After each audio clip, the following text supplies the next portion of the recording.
टॉयलेटसाठी पण म्युझियम असू शकतं यावर तुमचा विश्वास बसेल का? पण खरंच असं एक म्युझियम भारतात आहे। या आणि अशा 5 युनिक संग्रहालयांबद्दल मी तुम्हाला सांगेनच, पण त्याआधी चॅनलला नक्की फॉलो करा। 5व्या नंबरला आहे दिल्ली येथील इंटरनॅशनल डॉल म्युझियम। या संग्रहालयात 85 देशातील 60,000 पेक्षा जास्त बाहुल्या आहेत। नंबर 4 ला आहे दिल्ली येथील रेल्वे म्युझियम। चाणक्यपुरी येथे असलेल्या या संग्रहालयात 100 पेक्षा अधिक रेल्वे इंजिन आहेत। कोळशावर चालणाऱ्या इंजिन पासून ते विजेवर चालणाऱ्या इंजिनापर्यंत रेल्वे निगडित सर्व गोष्टी इथे बघायला मिळतात। 3 नंबरला आहे सुलभ इंटरनॅशनल म्युझियम ऑफ टॉयलेट्स। हे संग्रहालय दिल्ली येथे आहे। या संग्रहालयात 50 देशातील टॉयलेट्स आहेत।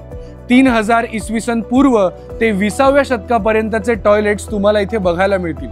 2 नंबरला आहे इंडियन म्युझियम ऑफ कोलकाता। या म्युझियम मध्ये अनेक दुर्मिळ प्राण्यांचे सांगाडे, पेंटिंग्स आहेत आणि त्याहून महत्त्वाचं म्हणजे इथे इजिप्शियन ममी सुद्धा आहेत। आणि 1 नंबरला आहे आपल्या मुंबईमधील छत्रपती शिवाजी महाराज वस्तू संग्रहालय, आशियातील सर्वात मोठ्या संग्रहालयांपैकी एक। इथे 70,000 पेक्षा अधिक वस्तू जतन करून ठेवलेल्या आहेत। अनेक राजवटींच्या काळातील नाणे, कपडे, नामशेष झालेल्या प्राण्यांचे सांगाडे आणि दुर्मिळ मूर्त्या अशा अनेक वस्तू आहेत। तुम्ही यापैकी कोणत्या संग्रहालयाला भेट दिली आहे का? आम्हाला कमेंट करून नक्की कळवा।